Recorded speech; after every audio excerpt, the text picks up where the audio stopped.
नमस्कार शेतकरी मित्रांनो, स्वागत आहे तुमचं पुन्हा एकदा आपल्या युवा शेतकरी यूट्यूब चॅनलमध्ये। तर आज आलो आहोत आपण मक्काच्या प्लॉटवरती। तर या ठिकाणी तुम्ही बघू शकता आपला मक्काचा प्लॉट जे आपण कशा रीतीने डेव्हलप जे केलेला आहे तुम्ही पाठीमागे बघू शकता। तर मित्रांनो आज आपण बघणार आहोत मक्काची योग्य लागवड जी आपण कशा रीतीने जे केली पाहिजेत, किती अंतर आपण झाडामध्ये ठेवलं पाहिजे हे सुद्धा आपल्याला याचे नियोजन करणं खूप गरजेचे आहे, जेणेकरून आपल्याला तेव्हाच आपल्याला नियोजन आपण जर व्यवस्थित केले तर आपल्याला आवरेज 100% जास्त मिळेल। तर मित्रांनो आपण या ठिकाणी हा प्लॉट जे ड्रिप इरिगेशन सिस्टमवरती आपण सेट केलेला आहे।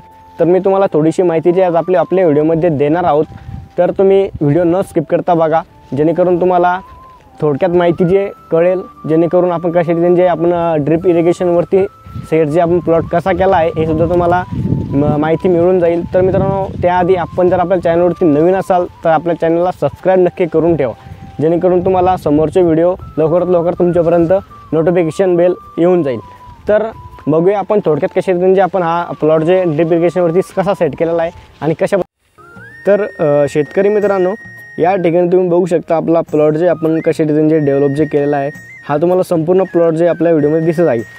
तर आपण आता बघणार आहोत कशा रीतीने जे आपण ड्रिप इरिगेशनचे सेट जे आपण प्लॉट केलेला आहे। तर या ठिकाणी तुम्ही बघू शकता आपण मधामध्ये ड्रिप जे आपण या ठिकाणी आथरलेले आहेत, जवळपास आपण ड्रिप एका झाडामध्ये अंतर 8 इंच एवढे अंतर आपण एका झाडामध्ये आपण ठेवलेलं आहे। मग आपण फट्टा जे घेतलेला हा 2 फुटाचा फट्टा आहे, तुम्ही या ठिकाणी बघू शकता। संपूर्ण प्लॉट जे आपण अशा रीतीने जे आपण आपल्या प्लॉटला पाण्याची नियोजन आपण करू शकतो, त्याचप्रमाणे आपण ड्रिचिंगसुद्धा आपण ड्रिपच्या द्वारे आपण देऊ शकतो। अशा रीतीने आपण मका लागवड करून जास्तीत जास्त उत्पादन आपण या ठिकाणी आपल्याला मिळेल। तर तुम्ही आपल्या मकाची क्वालिटी बघू शकता कशा रीतीने जे आपण या ठिकाणी ड्रिपवरती आपण मकाची क्वालिटी जी आपण घेतलेली आहे। तर तुम्हाला कसा वाटला व्हिडिओ कमेंट बॉक्समध्ये नक्की सांगा, लाईक शेअर कमेंट नक्की करा। चला तर भेटूया अशाच कुरकुरीत नवीन व्हिडिओमध्ये, तोपर्यंत धन्यवाद।